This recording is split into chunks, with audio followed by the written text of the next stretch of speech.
മാടായിക്കാവ് റോഡിന്റെ അനുബന്ധ പ്രവൃത്തി നിലച്ചു. ദുരിതം പേറി ക്ഷേത്രത്തിലെത്തുന്ന ഭക്തജനങ്ങൾ. കരാറുകാരുടെ അനാസ്ഥയ്ക്കെതിരെ വ്യാപക പ്രതിഷേധം. മാടായിപ്പാറ വഴിയുള്ള മാടായിക്കാവ് റോഡിന്റെ അനുബന്ധ പ്രവൃത്തി നിലച്ചതായി പരാതി. 450 മീറ്റർ നീളമുള്ള റോഡ് ടാറിംഗ് ചെയ്തുവെങ്കിലും അനുബന്ധ പ്രവർത്തികൾ നിലച്ച നിലയിലാണ്. സർക്കാർ 1.42 കോടി രൂപയാണ് റോഡ് നവീകരണത്തിന് അനുവദിച്ചത്. 450 മീറ്റർ റോഡിൽ ഇരുവശത്തുമായി നടപ്പാതകൾ, ഇരിപ്പിട സൗകര്യങ്ങൾ, സൗന്ദര്യ വിളക്കുകൾ, കവാടം എന്നീ പ്രവർത്തികളും നടത്തേണ്ടതുണ്ട്. സമീപത്തായി വാഹന പാർക്കിങ്ങും. മാടായിക്കാവ് പൂരോത്സവം തുടങ്ങുന്ന ദിവസങ്ങളിൽ ടാറിംഗ് പ്രവൃത്തി സമയബന്ധിതമായി പൂർത്തിയാക്കാത്തതിൽ ജനരോഷം ശക്തമായിരുന്നു. ഇത് മാധ്യമങ്ങൾ വാർത്ത നൽകിയിരുന്നു. ഇതേ തുടർന്നാണ് ടാറിംഗ് പ്രവൃത്തി പൂർത്തിയാക്കിയത്.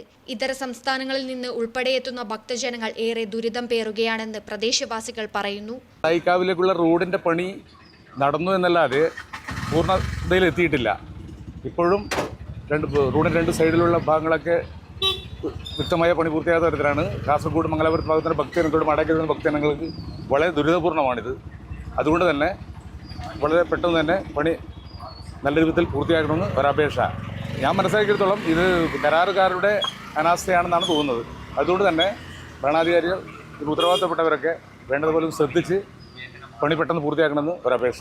റോഡിന്റെ ഉയരക്കൂടുതൽ കാരണം വാഹനങ്ങൾ റോഡരികിൽ പാർക്ക് ചെയ്യാൻ പറ്റാത്ത അവസ്ഥയുമുണ്ട്. അധികൃതരുടെ അനാസ്ഥയ്ക്കെതിരെ വ്യാപക പ്രതിഷേധമുയരുകയാണ്. News bureau, Pazhayangadi.